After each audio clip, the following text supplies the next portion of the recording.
মাঝে মাঝে কি সব ডুপ্লিকেট দিয়ে দেয়। দেখা যাক কি এসছে।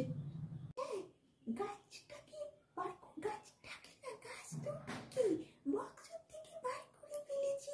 হ্যাঁ, দেখতে পাচ্ছি গাছই আছে, ঘাস ফুস নাই। কিন্তু খুলে দেখতে হবে কি গাছ আছে।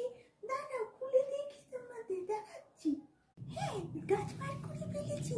গাছ দুটো তো দেখতে পাচ্ছি ছোট হলেও, আমার মতো ছোট হলেও কিউট কিউট দেখতে। এবার গাছ দুটোর নাম কি দাঁড়াও তোমাদের একটা একটা করে বলছি। এই গাছটার নাম হচ্ছে ফিলোডেন্ড্রন অটাম। বুঝতে পারছো? আরে অটাম মানে তো হেমন্ত, আমি ইংরাজি জানি না, যা হোক। গাছটা কি অনেকটা প্লাস্টিক প্লাস্টিক দেখতে হলেও গাছটা কিন্তু কিউট কিউট দেখতে। এটা ফিলোডেন্ড্রন। আরে আমার মাম্মির কমন গাছ ফিলোডেন্ড্রন আর ফিলোডেন্ড্রন। যাই হোক, এই গাছটা হচ্ছে ফিলোডেন্ড্রন অটাম। যে সেলার পাঠিয়েছে, সেলার খুব সুন্দর প্যাকিং করে পাঠিয়ে দিয়েছে।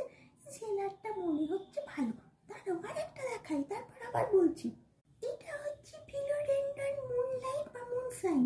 বুঝতে পারছো? মুনশাইন, বাবা চাঁদের মতো দেখতে। জানি না, ওইসব বাদ দাও। গাছটা একটা সেলারের থেকে নেওয়া হয়েছে। মাম্মি বলল এর আগেও নাকি এই সেলারের থেকে গাছ নিয়েছি। গাছ ভালোই দেয়, ছোট ছোট গাছ, কিউট কিউট গাছ দেয়। বুঝতে পারছো? আর আমার মাম্মির তো, তোমরা খালি বলবে আমার মাম্মি খালি গাছ আর ফিলোডেন্ড্রন। হ্যাঁ, আমার মাম্মির একটা গাছ আছে ফিলোডেন্ড্রনের উপর। বুঝতে পারছো?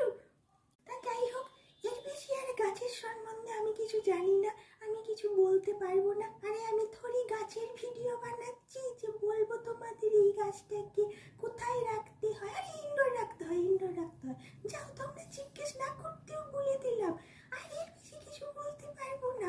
এসব জানতে গেলে আমাকে কমেন্ট করবে, আমি তবে জানি